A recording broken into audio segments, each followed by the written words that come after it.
So Todos, welcome back to my channel. So I'm finally getting around to recording my end of block review, and I decided to take y'all in here to my bathroom with me as I prep my hair for wash day. If you have natural kinky coily hair, then you know that wash day is a full-on affair. So I have more than enough time to be talking to y'all.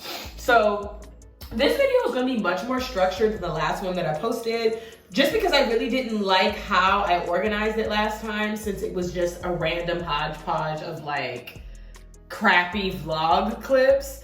This one, I'm actually going to try and have some headers or some, how do you call them? Like group topics, whatever. They'll be linked down below. Just different sections for me to move through this month, starting with my block logistics. This section is going to be mostly how it actually feels to be in a medical school classroom. So not really my day-to-day, just because every day is the same in terms of what I do. So I'd rather just go ahead and tell you guys the structure as well as note any like special events. So yeah, I'm just gonna go ahead and get into it. This block, we had a lot more small groups. So if you remember from last video, the small groups are those mandatory 8 a.m. sessions in which you get together with, I don't know how big the classroom is, but per table, it's only like 5 or 6 people. So those people are considered your small group mates, and you go over whatever is assigned to you. So last block, we did a lot of clinical epidemiology and things like biostatistics. This block was all casework for immunology. So primary immune deficiencies and hypersensitivities and pharmacology. That was what these small groups were all about. I personally didn't like it because of what we were going over. I know that I learn a lot slower than my peers. So getting into these small groups kind of was difficult for me in terms of mental pressure. I just felt as though I was being forced to understand and know the material at a pace that was not my natural pace. And I just don't like that. It's never a good feeling coming to group and realizing you can't contribute much because you just haven't covered that content in depth or in the way that you need to learn it. And I know my friends, I have a lot of friends who said the same thing, that they just kind of came to small group and let the members of their group carry them. And I don't like that, right? Like if we're gonna be a team, I wanna be able to pull my weight. So I just think that there's a better way to organize that versus just being like, okay, well, we went over this in class 2 days ago or yesterday. You need to know it well enough to be able to come and apply it to this classroom discussion. I don't like that. I just feel like it does not take into account people's learning styles and people's learning paces, as I said, especially when you're well aware of what your learning style and learning pace is. It just is very frustrating. Like there were so many times, y'all, where I was debating on whether or not I even wanted to go, and I was just gonna have to take an L with the attendance. And that is terrible. You should never feel like that, but I definitely was, literally like every other small group day. So yeah, I actually do not know how on earth this incoming class is going to like go through the curriculum, because y'all, I believe the incoming class is going to be going through flipped classroom teaching. And I'm pretty sure that's where you don't have formal didactics with a professor. Instead, you would learn the material at home, and then you would get together with your small group every day to teach each other the material. I personally do not like that. I would not have came to this institution if that was the learning style that I was expected to do. So that's just something to keep in mind, guys. I'm not sure if it's going to change again next year. So like I said, that's going to be the learning style for this incoming class. So I'm not sure if that's going to change again for the next class. So please, please, please make sure that you guys are asking questions to these people during your interviews to make sure that you're not about to sign up to participate in an academic setting that you are not actually comfortable with or that is not suited to your learning style. okay? Because that's very important. I don't know if I'm gonna get in trouble for telling y'all all of this, but oh well, because I just feel as though this is information that is pertinent to know if you're gonna be spending thousands of dollars, thousands of hours, thousands of time and tears. You better be in a setting that's gonna be conducive to, again, your learning style and for your success. So yeah, that's just something to bear in mind.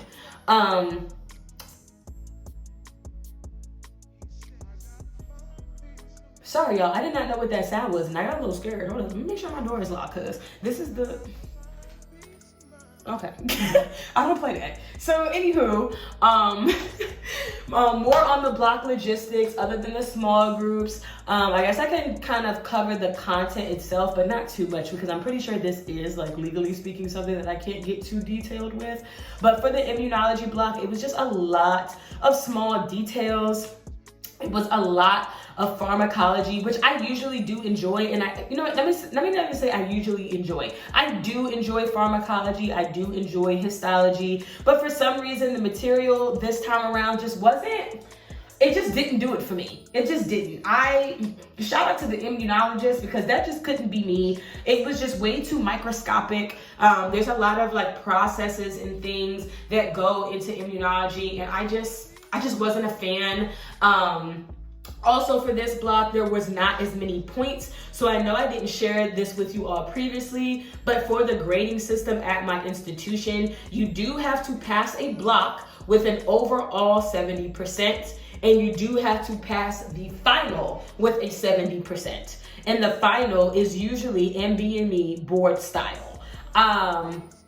Now, I don't necessarily like that, only because I'm not going to be taking my step 1 exam until next year, like next January, so a whole year and a half from now. And I'm already testing and kind of expected to know it proficiently enough to pass with a 70.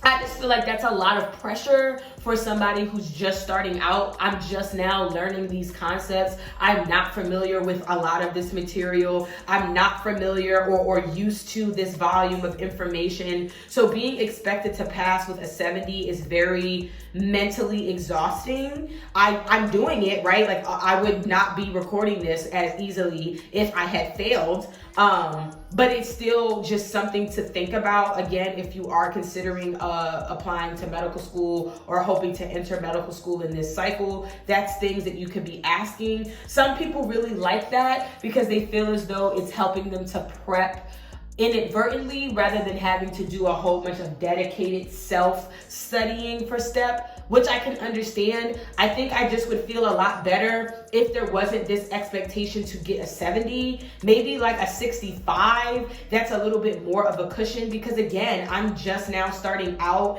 and to be expected to pass an exam that somebody is taking a whole year and a half. So as an MS2, they're expected to pass that, and you're putting those same expectations onto me, somebody who's just starting out, is a little weird. But that's just my personal opinion. Maybe I'll change my mind about that as I continue to go through the curriculum, and if I realize that maybe I'm a bit more better equipped than some of my peers at other institutions. I don't know. This is just my thoughts and feelings on the logistics for now. Another logistics point. No, I actually think that's pretty much it. Because again, I don't know if I can go into too much detail on the content itself, other than telling you guys it was a lot of antibodies. I just don't know what all I can share in that department. So I guess I'll end the logistics section here. And if you guys have any questions, as always, please feel free to leave it down in the comment section below, and I can go ahead and address it there, or I can go ahead and address it in a subsequent video, like how I, brought up some of my earlier videos just now. So yeah, we'll just leave that there. Hey y'all, good morning. So I am actually up getting ready to start my day. I just got out of a cold shower. I take one of those, I take one of those every morning, y'all, as well as like opening up my blinds to get in some daylight, because I actually listened to this podcast a while ago, and I'll tag it down below. But the podcast talks a lot about like the science behind things. And this one was on like sleeping and waking habits. And one of the sleeping and waking habits that I learned was that you want to get light and cold exposure as much as possible when you first wake up, to like tell your body to start the day. So I do mine through cold showers, but I'm pretty sure you could, like, if your house is set at a cold temperature, I'm pretty sure you could just like get up. Or maybe if you're into like going on walks and stuff, you could go outside and take a walk, because working out is like another thing that they suggest that you do early in the morning. I don't, just because I don't usually have time. But yeah, it's just like a whole bunch of like little tips and tidbits on pretty much how to just have a more wakeful and restful day and night. So yeah, I am about to go ahead and cook, because the agenda for today is clinical skills. I told you guys before in literally my last video about the patient-centered cares course that happens once a week here at my institution. And it's pretty much a course dedicated to learning clinically relevant practices. So learning how to take a patient history, learning how to write a medical write-up, right? SOAP note and stuff like that. So that's what we do every week in that class. And this time we are actually doing client encounters. Clinical skills encounters, CSEs, which is pretty much us working with a standardized patient to practice like whatever skills we've been learning so far. In this case, since it's just the beginning, we're just going to be doing a patient history. So taking a patient history, and then the skills portion is learning how to draw blood, as well as, I'm sorry, this lighting is terrible because like the kitchen is dark. But I don't like turning on artificial lights if I don't have to. So drawing blood, as well as getting a blood pressure reading. So I'm just gonna like tell you guys how I feel about all three of those things really briefly. In terms of the patient encounter, with the taking the history, I'm actually not that nervous, only because I already kind of have practice with that. First, in my volunteering, I did volunteer at a clinic, a sexual health clinic in undergrad. I didn't do that for too long because the project itself ended. Like they changed the rules for the hospital in terms of like undergrads and what we were and were not allowed to do, which was dumb because it wasn't like I was physically touching these people. I was literally just asking them questions, but okay. So yeah, I learned those skills pretty like rapidly, right? Interviewing skills, just because of the content, right? Like what I was asking was way more sensitive than a general, have you ever been hospitalized? And what brings you in today, right? Like I'm literally asking questions about somebody's, private life. So I got used to it from there. And then obviously working in my job as a federal enforcement agent, literally 90% of my job, y'all, was interviewing employees and asking them questions about their job and getting information that they didn't necessarily want to volunteer. So I just feel like I have, once again, real life experience with doing this. So this is just one of those areas in my education that I do feel like I'm pretty solid. Because remember, I told you guys, I'm not going to be a whiz at everything. Like nobody is. Everybody has their strengths and weaknesses. And I'm just very grateful that I feel like one of my strengths is this area, the clinical, encounters, because I think that's what counts the most. No offense to the classroom, right? Obviously I have to be knowledgeable as a future physician as well. But, I just feel like I'm glad that nobody has to teach me how to have a personality. Because unfortunately some people do have to be taught that, whether it's because their personality is not the nicest or they're just very shy. Like, everybody just may have different barriers and obstacles when it comes to this portion. And I just would rather not have my weakness in this area. So I'm just glad and blessed and grateful that that is not the case. For the blood draw, I suppose, I know that that's important as well, but I feel like that's just something that obviously this is our first time doing it. It's going to take multiple experiences and practices of me doing it before I ever feel comfortable doing it on a human being, because we're working with dummies today. We're working with dummies. But the blood pressure reading, I actually really am excited about that, just because hypertension is, a common issue that I have in my family. I know a lot of other people with hypertension, and just in general, like how that affects like people's lives, and just I have a more personal relation to that. So I feel like me learning about like taking a reading and what these numbers actually mean and what our normal range is, like I actually really am engaged in looking forward to like hearing about that. In each of those sessions, the patient encounter, the 2 clinical skills, they're an hour long each. So I am going to try to record a little bit. Obviously I cannot record in the patient like the standardized patient encounter because I'm going to be talking, but I'm going to try to record myself directly after because I had a little downtime just to kind of recap how I think it went. And then I am going to try to insert some pictures and some other stuff from the skills labs, just because I did promise y'all that I would do better with vlogging. And today I feel like is a vlog ready day. So yeah, that's pretty much it. I'm going to go away now and stop talking and do like the little montage thing that people do when they get like ready. I don't know. I don't even know how they do that. So we're going to try it out and hopefully it works. All right, y'all. So this is what we're working with. Please ignore my hair because obviously I still have to take it out, but because I'm about to be driving and it's hot, y'all. North Carolina be hot. I want to keep these curls in for as long as possible so they don't fall. So yeah, I'm gonna take them out when I like get to my encounter. So yeah, this is the whole outfit, not the shoes. Obviously I have some like white loafers, but I feel like I look pretty cute for this to be business casual.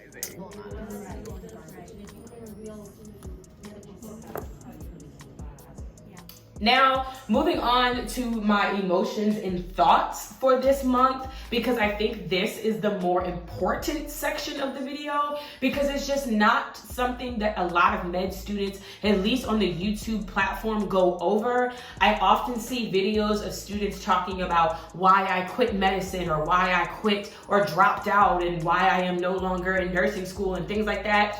And I think it would just be much more helpful to talk about what led you to that point versus just a boom, this is one big video on why I quit. I think it's important to document how you feel in progression, so that way people who are watching, number one, can feel an affinity to what you're saying, feel like you are a safe space to, feel the same types of feelings, since not a lot of other people are sharing them. Just giving these people the opportunity to feel seen, as well as just being honest. So that's why I'm gonna do it.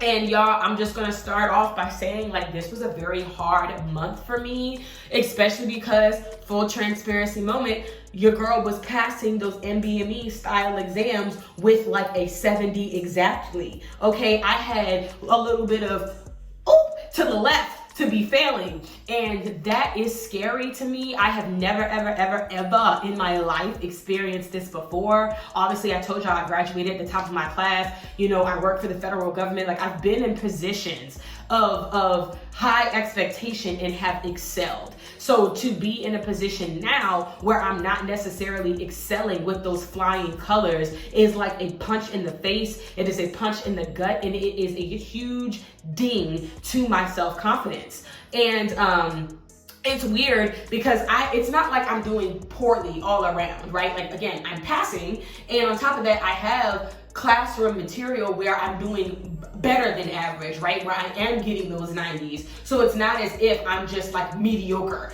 I think I'm just coming to recognize that, okay, this is something that's difficult for me, right? But I didn't do super crazy amazing on my MCAT. So standardized testing and the way that certain questions are asked of me, clearly my brain processes them a little bit differently, and I need a little bit more help. And that's just been a hard pill to swallow while having this expectation, as I said, placed upon me to pass with a 70. So it's been kind of difficult to balance giving myself grace, giving myself wiggle room to learn, and then also being like, okay, yeah, but you need to do better. So it's just been a weird month in terms of my emotions. I am very thankful that I'm very comfortable with my emotions, because this is something that I've realized a lot of people in medicine do not seem to be very comfortable sharing their personal vulnerabilities. And I'm sure that that's just because of the culture of medicine. Again, all of these very, very high expectations to be a high achiever. And, you know, of course, like giving off the perception that you got it and you don't need no help, you know what I mean? Because we are going into a position of quite a level of authority over other people's lives, like other people's plans of care. But I don't care about all of that. I never really have. I've always been a person that's very, very true to how I feel and how I think. And also I've been very expressive for like all of my life. I'm very thankful for that, because I have conversations with some of my colleagues who would rather like keel over than admit that they're struggling. They would rather struggle in silence. They would rather just not admit that they're struggling. And I just don't see how that's conducive to anybody's health, because at the end of the day, like, these are just some grades. Okay, like at the end of the day, patients do not care if you graduated at the top of your class. You know, well, maybe some of them do, some of them might, but I feel like in a situation, especially depending on what specialty you pick, in a critical situation, or a situation in which a person is trying to get themselves back to like healthy functioning movement, they could care less about like the black and white numbers, so long as you're certified and skillful with like great patient reviews. And patient reviews, once again, are usually not based on whether or not you scored a 90 on your exams. So I just feel like it's just not worth it to suffer in silence. It's not worth it to pretend like everything is fine. I also feel like this comes from sacrificing pieces of your personality, right? Like people who are more prone to keep things in and not share and put up this facade like, you know, they're perfectly fine and a part of the status quo. I think that just eats away at who you are fundamentally, which is something that I'm not willing to do, right? You also have those people who put a lot of immense pressure on themselves to keep these grades up. Some people can, you know, do it with like one eye closed and continue to go out and be social and still pass with flying colors. Like, shout out to y'all.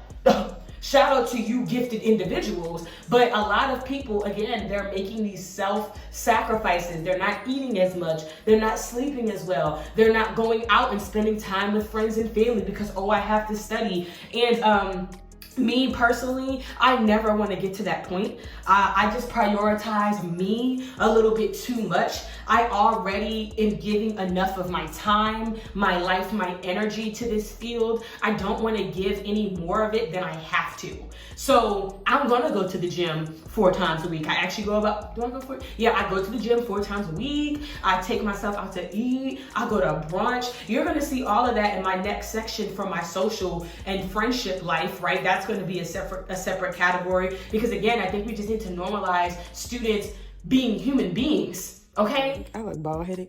I just wanted to pop in here real quick just to say, like, today is Friday, and it's the week before my second exam for this block. And I just wanted to show y'all that, like, sometimes I'm not always a study. I'm not, sometimes you just, or at least me, I'm not gonna speak for other people. I just need like a little break, right? Like, I just wanna go to sleep. I wanna take a nap. I just want to relax. I just went and got some food, right? I treat myself to some food. Sometimes I was supposed to cook, but in general, I just was like, you know what? It's Friday. The sun was out. I went outside. I ate outside. And like, just in general, I'm just trying to like recover some of my energy. I know some of my classmates and like my friends like stayed on campus today to like go over stuff, but I just, no.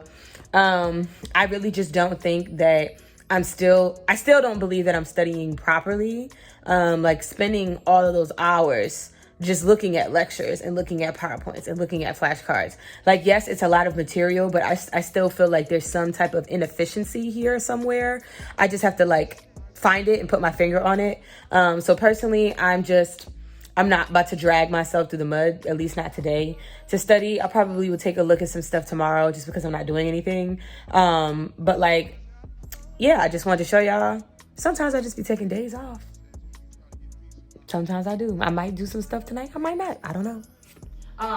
Yeah, so I'm just personally not willing to sacrifice more than I have to this field. So yeah, I am very proud of myself that that's one thing that I have not compromised. I am continuing to be unapologetically myself. I'm continuing to explore and learn who I am, enjoy the hobbies and activities that I've been enjoying before I got into medicine. And now it's just a matter of balancing that with a little bit more elbow grease into an effective study method. Because again, y'all, it's not like I'm not trying. It's not like I don't care. Okay, y'all probably can't even see me, but I just needed to do a quick little vlog moment because I'm just now getting home. It's past midnight because I've been studying. This is not healthy. This is not helpful. It's just not.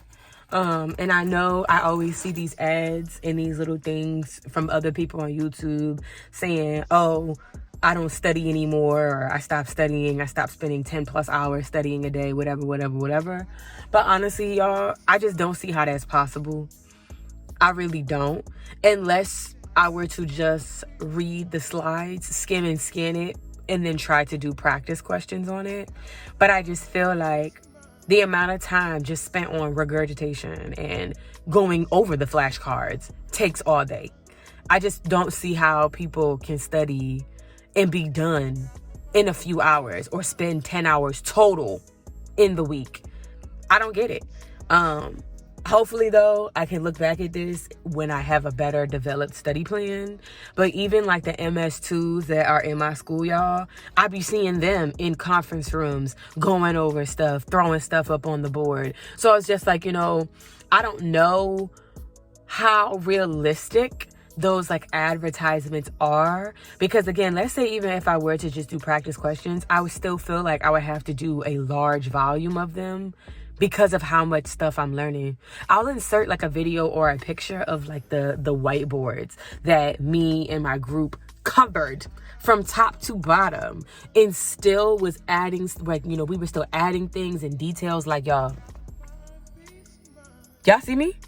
It's giving tired. It's just, I am trying my best to have that proper and appropriate balance because I know myself, right? I'm very glad that I know myself. I'm very glad that I have that self-awareness, because once again, I have run into people that I genuinely feel lack that, and that's going to be something that's going to lead to probably their burnout, which is unfortunate to say. But as an individual who has experienced burnout in college, which I have a video on that somewhere, I think I'll try to like link it on the screen if I did talk about it. I think I did. But I experienced a pretty severe burnout in undergrad when I was running track, y'all. And that's just not a place that I ever want to revisit. And I can say with full confidence that it resulted from me lacking awareness of my limits, lacking awareness of how I truly felt, ignoring, neglecting my emotions, neglecting the warning signs going off in my body,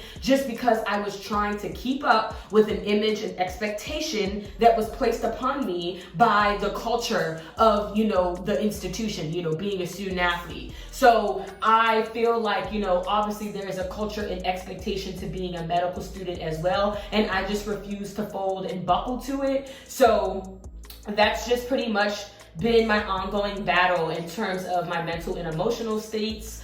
I go to therapy twice a month. I'm not sure if I mentioned that already, but I go to therapy twice a month. Me and my therapist are like this. That girl know all my business, okay? She know all my business, and I'm perfectly okay and fine with that. Y'all know that I'm a huge advocate for getting therapy, but of course I understand that that's not always economically feasible for everybody. So I at least encourage you all to have a solid support group with people who you can trust with your vulnerable states, your vulnerable emotions, because y'all, I'm going to be honest, not everybody in medical school is your friend. I have already witnessed a handful of people get in trouble for like stupid stuff just because people don't know how to mind their business. Like, you would think in our big age we would understand that like other people living their lives is none of our concern, so long as they are not harming other individuals in the process. But you always have those few who have like nothing better to do. And yes, I'm coming coming for them, because I think that's ridiculous. Like, again, this field is hard enough as it is. There's no reason why I need to be like looking behind my back, worrying about what my colleagues have to say and are going to potentially like report me for. Like, no, that's annoying. So yeah, just make sure that you guys have a solid support system. It doesn't even have to be comprised of individuals in medicine, though I do encourage you to have one or two of those, especially like older individuals in medicine, because they can kind of like give you some tips on how to navigate your emotional and mental spaces, since they've probably been through it themselves. So yeah, it's always just nice to have somebody who can like relate to how you really feel, because unfortunately I do feel like for people who are not in this field, it is very, very difficult for them to fully comprehend just how stressed out you are because of some books. So I think that's pretty much it in terms of my advice for like the mental and emotional states. I hope that me being transparent is very helpful for anybody who's also currently experiencing these things or worries about that stuff. And as I said before, please feel free to reach out to me either in the comment section or via email to just chat, because again, that's what I'm here for. That's why my channel is called Z Chats. And yeah, I think that's pretty much it for this section. And for my next section on my social life, that's pretty much going to speak for itself. I'm actually going to stop talking because I did record myself out and about enjoying my time. I'll probably go ahead and insert like some captions just to give you guys context. And that's about it. So yeah, that's enough of me flapping these gums of mine. So thank you all so much for supporting me like you have. Don't forget to like, comment, share, and subscribe if you have not already, because y'all, I cannot wait to reach 1,000 subscribers, so that way I can interact with you guys a lot more, because when you hit 1,000 subscribers, you have access to the community board where I can post polls, I can post pictures, and I can actually have community with you all. So I just cannot wait for that. But otherwise, thank you all so much. Love you for sure. And just know that I appreciate everything that you guys do just in terms of supporting my channel, as I said. And I think that's it. Adios. Up to it, down to it. Those who don't do it, we do it because we used to it. Drink.